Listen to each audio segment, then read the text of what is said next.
وینزویلن صدر Nicolas Maduro اور ان کی بیوی کو امریکی فوجی اٹھا کر امریکہ لے گئے ہیں، جہاں انہیں منشیات سمیت مختلف الزامات کا سامنا ہے۔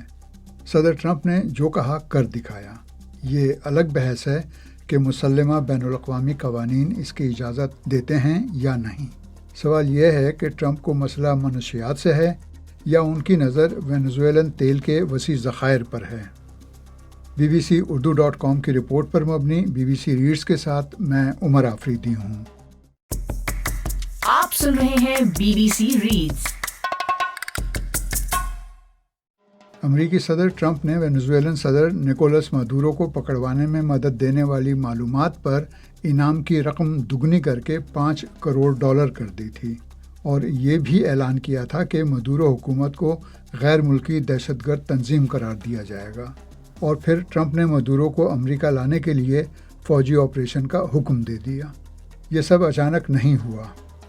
حالیہ کچھ عرصے سے امریکی صدر ڈونلڈ ٹرمپ وینزویلا کے صدر نکولس مدورو پر دباؤ میں مسلسل اضافہ کر رہے تھے۔ کچھ عرصے قبل امریکی جنگی جہاز وینزویلا کے قریب ایسے مقام پر پہنچ گئے تھے جہاں سے وہ بآسانی حملہ کرنے کی پوزیشن میں تھے۔ حالیہ مہینوں میں ٹرمپ انتظامیہ نے فینٹینائل اور کوکین جیسی منشیات کا امریکہ میں داخلہ روکنے پر توجہ مرکوز کی ہے۔ ڈونلڈ ٹرمپ نکولس مدورو پر الزام عائد کرتے رہے ہیں کہ وہ امریکہ میں منشیات خصوصاً فینٹینائل اور کوکین برآمد کرنے میں ملوث ہیں۔ امریکہ کا دعویٰ ہے کہ وینزویلا سے وابستہ جرائم پیشہ گروہ جیسا کہ کارٹل دی لوس سولیس بڑی مقدار میں منشیات امریکہ پہنچانے کے ذمہ دار ہیں۔ واشنگٹن نے منشیات کی اسمگلنگ میں ملوث بعض گروہوں کو بھی حال ہی میں غیر ملکی دہشت گرد تنظیمیں قرار دیا ہے۔ وینزویلن صدر مدورو ان الزامات کی سختی سے تردید کرتے رہے ہیں کہ وہ کسی منشیات کارٹیل کے سربراہ ہیں۔ انہوں نے امریکہ پر یہ الزام عائد کیا تھا کہ امریکہ اپنی منشیات کے خلاف جنگ کو انہیں اقتدار سے ہٹانے اور وینزویلا میں تیل کے بڑے ذخائر پر قبضہ کرنے کے لیے استعمال کر رہا ہے۔ انسداد منشیات کے ماہرین کے مطابق عالمی سطح پر منشیات کی اسمگلنگ میں وینزویلا کا کردار محدود ہے۔ اسے زیادہ تر راہداری کے طور پر استعمال کیا جاتا ہے۔ ان کا کہنا تھا کہ وینزویلا کا پڑوسی کولمبیا دنیا میں کوکین کا سب سے بڑا پروڈیوسر ہے، لیکن اس کی زیادہ منشیات وینزویلا کے بجائے دوسرے راستوں سے امریکہ پہنچتی ہیں۔ سن 2019 میں جب ٹرمپ نے مدورو کی حکومت پر دباؤ بڑھانے کی غرض سے وینزویلا کی تیل کی صنعت پر پابندیاں عائد کیں تو اس ملک کے خام تیل کی برآمدات گھٹ کر تقریباً 4,95,000 بیرل یومیہ رہ گئی تھیں۔ اگرچہ 6 سال بعد بھی یہ پابندیاں جو کی تو برقرار ہیں، مگر اس دوران وینزویلا کی تیل کی فروخت ڈرامائی طور پر بڑھ کر تقریباً 10 لاکھ بیرل یومیہ تک پہنچ گئی تھی۔ تیل کی فروخت کی یہ مقدار اس ملک کے لیے اب بھی بہت کم ہے، جو 1998 میں ہیگو شاویز کے اقتدار میں آنے سے قبل لگ بھگ 30 لاکھ بیرل یومیہ پیدا کرتا تھا۔ لیکن پابندیوں کے باوجود اتنی مقدار میں تیل فروخت کرنا یہ ظاہر کرتا ہے کہ گزشتہ 6 سال سے عائد امریکی پابندیاں وہ نتائج نہیں دے پا رہیں جن کی توقع کی گئی تھی۔